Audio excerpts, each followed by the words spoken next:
kaibigan, mga kababayan, kabalin, mga kalugaran, mga bay. Saan man tayo sa sulok ng mundo po? Sa norte, ng mga tiga norte, Pangasinan, Ilocos Norte, Cebu, Davao, ito na po. Ito na po ginagawa ko ha. Final na po natin itong ginagawa ko. Gumagawa po ako ng sweet and sour, pero hindi ko na pinakita sa inyo po yun. Tinan nyo so. Nagawa ko ng from scratch po ito yung ginawa ko na yun. Tapos hinaluan ko na lang kasi medyo maraming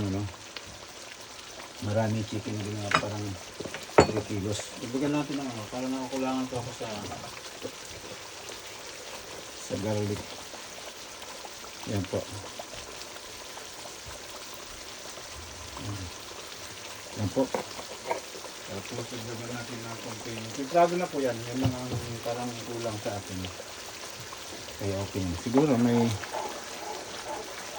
minutes 2 minutes away tapos na po ito. Habang pinapalapot ko. Tingnan po. Tingnan po. Oh. Yan. Okay na, diba? Kaibigan?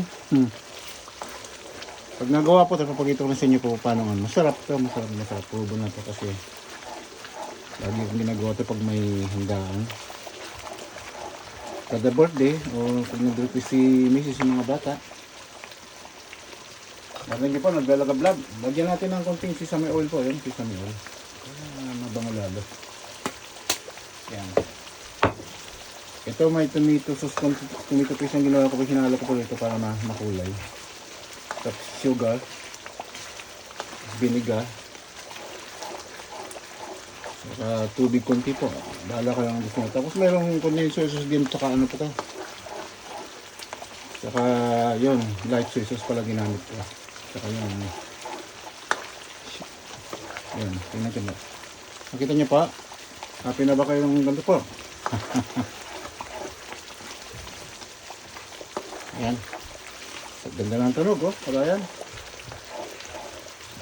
Tudo natin apoy. Yan, pagkas nyo po, yan, no? Nakita nyo po? Yan.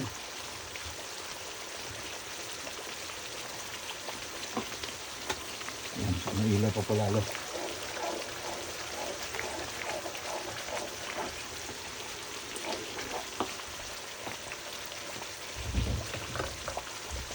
Yan po, ilagay na po natin yung pinaka-meat niya, yan.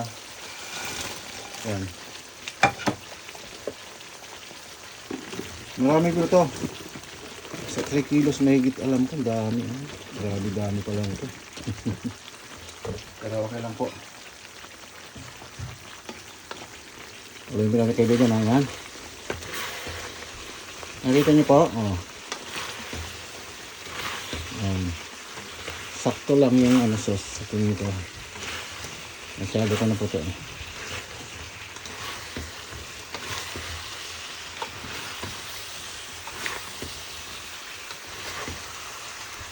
Kita niyo po?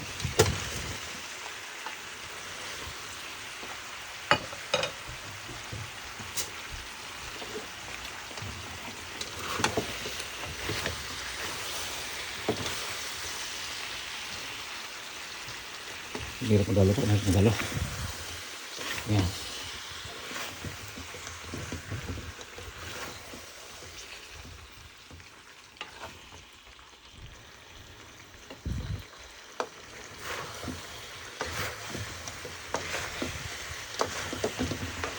Kanya po, nag-sneak na siya sa sauce.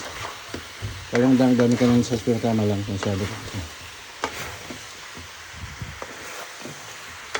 Yan.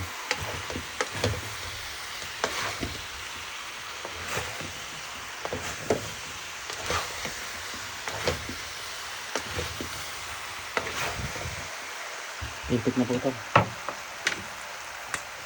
Kunti pa po, sesame oil yan. Tulad na lang. Tapos okay na po ito. Kita niyo po, nakita niyo? Oh, nalalagkit pa. Ayun po, nalalagkit sa sarap po nito. Sticky sweet and sour. Masarap po ito, masarap sa amin. Halawin ko po sa inyo ha. Ito kasi yan. Yan. Tapos may kilong higit to. Init po, init. Ayan. Yan po. Isap natin. Ayan, nakita niyo po. Medyo makalat po pero. Ay, lagkit. Sana lang, kaibigan. Dulo, hindi ko malo. Parang nabidikit siya. Ayan o, kaibigan o. Pwede rin ba? Ano kaibigan, kan tayo? Tanghalian na po rito, last dish na pala. Last dish pala. Galing ko lang muli po. Sana nagustuhan niyo itong ginagawa kong sweet and sour na chicken breast po ito. Maraming salamat muli sa ating lahat.